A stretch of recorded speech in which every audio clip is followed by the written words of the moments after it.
الناس اللي سألتني عايزين لون ذهبي رخيص جدا، جايب لك طبعا لون ذهبي بيشتغل على اي حاجة، وتبص اللمعة بتاعته ممتازة جدا. تعال معايا على الشرح عشان تاخد خلفية يشتغل على ايه. طبعا يا جماعة اللون الذهبي ده تحفة فنية. طبعا انا هاخده حتة بسيطة منه عشان اجربها لك. طبعا بص، اول حاجة هجربه على الكونكريت. طبعا تحفة فنية، بص درجته تحفة. طبعا ارخص لون ذهبي ده هتلاقيه موجود عندي. طبعا اللون الذهبي تحفة، ولا تقول لي ايطالي ولا تقول لي الماني. ربع كيلو يتعدى معرفش 200 جنيه او 100 جنيه. طب وليه؟ بص درجته تحفة. بوليستر دي طبعا، دي الحتة البوليستر هتبقى زي كده بالظبط اهي. شايفين اللمعة؟ لمعة تحفة طبعا. اللمعة ممتازة، يعني اللمعة باينة لوحدها طبعا. طبعا اهي.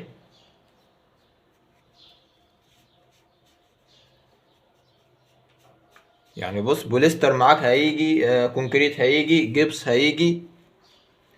يعني بص راكب على اي حاجة، طبعا جاي على اي حاجة معاك. طبعا انا ايه اوضح لك. بص تحفة فنية اللون الذهبي ده. يعني هي العلبة دي اتبعتت لي، بس ايه تحفة فنية يعني. ما بص، يعني اللون الذهبي ده راكب على اي حاجة. هتعمل تجزيعات طبعا. بص برضو نفس النظام، لو عايز تعمل تجزيعات لون نحاسي قديم برضو هيركب معاك على اي لون. تحفة فنية. طبعا اللون الذهبي ده ممتاز جدا، والكيلو بتاعه رخيص جدا، يعني ما بيتعداش 150 جنيه. موجود منه اللي انت عايزه، وبيمشي معاك على اي حاجة. جبس، كونكريت، بوليستر، بلاستيك، اي حاجة. خشب كمان هوري لك على الخشب، عشان كده هوري لك على خشب، وكمان هيمشي معاك على الخشب اهو. يا جماعة دي حتة خشب اهي.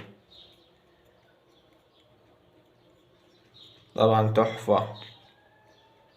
بص تحفة فنية.